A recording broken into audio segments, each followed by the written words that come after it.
believe that leadership development can be leadership transformation if you create an environment where leaders can truly be present to not just learning about themselves, but being in an environment where they can experience the impact that they have at a personal level and at a global level on the environment.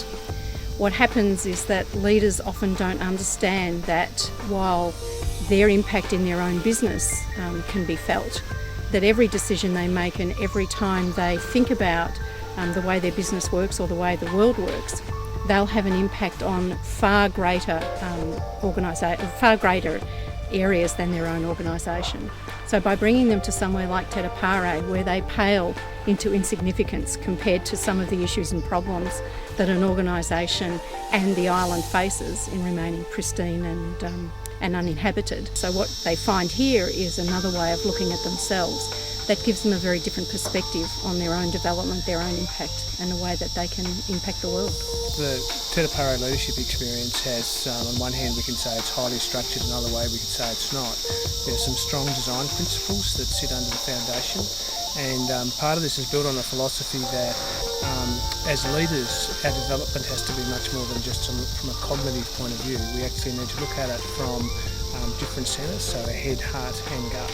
So the program has actually been designed very much from looking at that point of view and saying, well, how do we get people to be grounded, which is part of the reason for being in a remote location. We remove a lot of the distractions.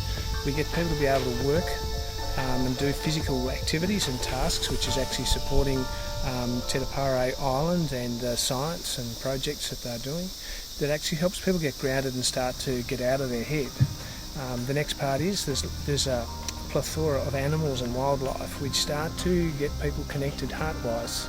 So again, where we often have these areas shut off in our business, we get here and these start to open up and we start to get a quiet mind and things that were worrying us fade away, and all of a sudden we start to see things that we saw were problems are very different.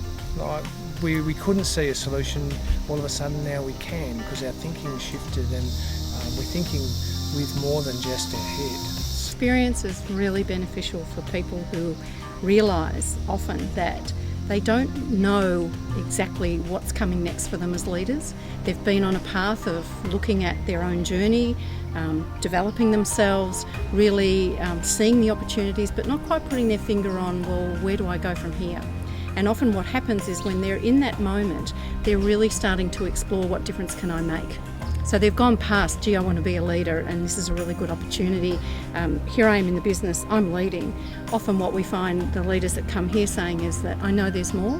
I know that I can have a bigger impact. I know that not just my organisation can benefit from me as a person, but also from the experiences I have. So we often find that there are people who come into this environment with that in mind.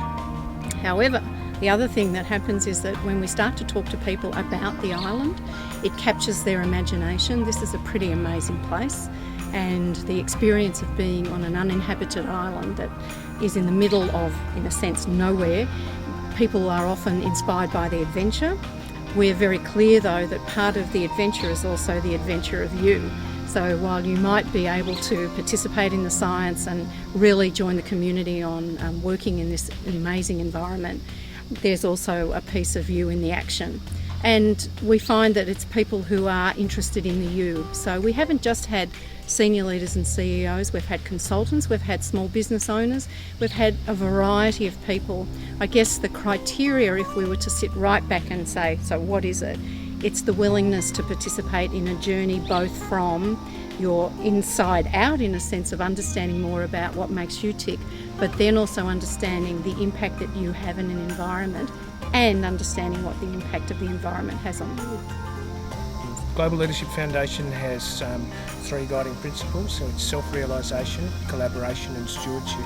So when we look for projects, one of the things we're looking at is to encompass all of those 3, and however the stewardship is extremely important. So when I say stewardship, that's about what we can do with looking after a planet and communities, nature, it's sort of the environment, it's everything. So one of the things that we look at when we come to somewhere like this and making our selection is what is the impact?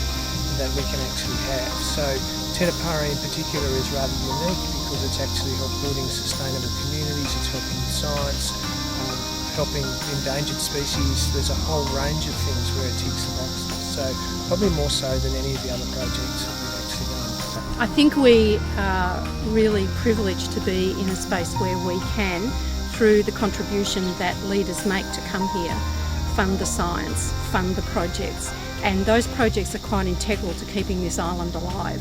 If we don't know enough about the marine life, if we don't know enough about coconut crabs, if we don't know enough about seagrass, we're not in a position to understand the sustainability prospects of this island. So you could say it's actually quite selfish. If we fund those projects, we know that this sustains some of the people to come and do the work, to be the rangers, to be the guides, to work with us. So they keep the science going, which means we can come and keep working with them on monitoring.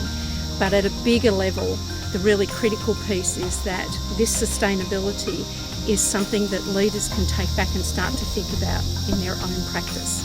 So we want to be really clear that the principles of sustainability, while they exist on Tetepare, they can exist right in the middle of a city. We don't have to be on an island so remote to ensure those principles. And so part of our funding is to ensure that our leaders take back that experience and do things differently back in their own environments. Because one of the things we do is provide jobs for the local community, both by being here and the science. However, it goes further than that, because whilst we're creating this leadership experience for others to come, we invite local leaders to actually help develop them, provide some opportunities for them to learn and understand more and what they could do differently. So it is very much by invitation. It's not about us imposing things on them, it's about us inviting them in if they want to come, and them being able to share some of their issues and experiences, and then also stimulating them with ideas and allowing them to make the choices that they need to make. So it's very much an engagement process. So the idea is, of course, that they will be more sustainable as communities as well in sharing those sorts of experiences with other members of the community.